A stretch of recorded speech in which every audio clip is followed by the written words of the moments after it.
नमस्कार. ओळखलं का मला? मी आहे सावित्री ज्योतिबा फुले. मी 9 वर्षाची असताना माझं लग्न झालं आणि तेव्हा फक्त ते खेड होतं, त्याच्यामुळे ना तिथं ना मुली शिकतच नव्हत्या.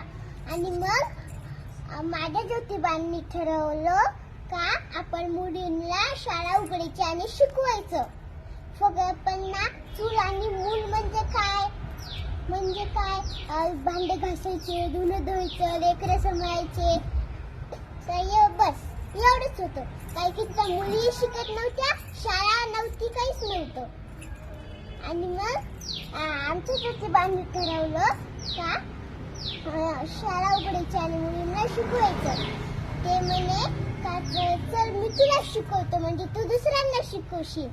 आणि मग गेले ते आणि मग आणले पाठी आणि लेखन आणि मग मला शिकवलं.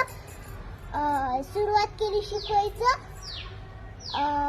आई बे दोन्ही चार, काना, मात्रा, वेलांटी, उकार सगळं शिकवलं. मग मला सगळं यायला लागलं. वाचता यायला लागलं, लिहिता यायला लागलं, सगळं यायला लागलं. मग मुलीसाठी शाळा उघडली. पण ते खेळ होते, त्याच्यामुळे ना बाकीच्या लोकांना का आवडत नव्हतं मुली शिकलेले. त्याच्यामुळे आम्ही चलता बाहेर पडलो. आणि आमच्या ज्योतिबांनी ठरवलं का आपण मुलीसाठी शाळा उघडायची. मग ना त्यात बऱ्याच लोकांनी आमच्या अंगावर शेण, घाण, खरकट सगळं टाकलं. पण बाकीच्या लोकांना शाळा उघडायची आवडत नव्हतं. त्याच्यामुळे तरी पण मी वापस गेले नाही.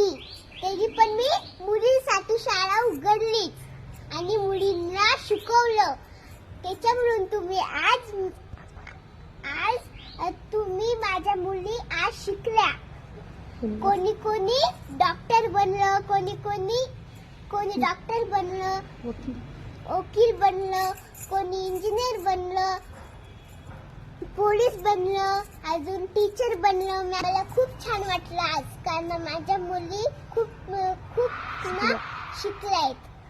म्हणून मी सांगते, शिका, चांगला अभ्यास करा, वाघासारखं चांगलं हिम्मतवान बना. मी अजून एकदा सांगते, शिका. अजून एकदा सांगते माझ्या मुलींना, अजून एकदा सांगते, शिका. धन्यवाद.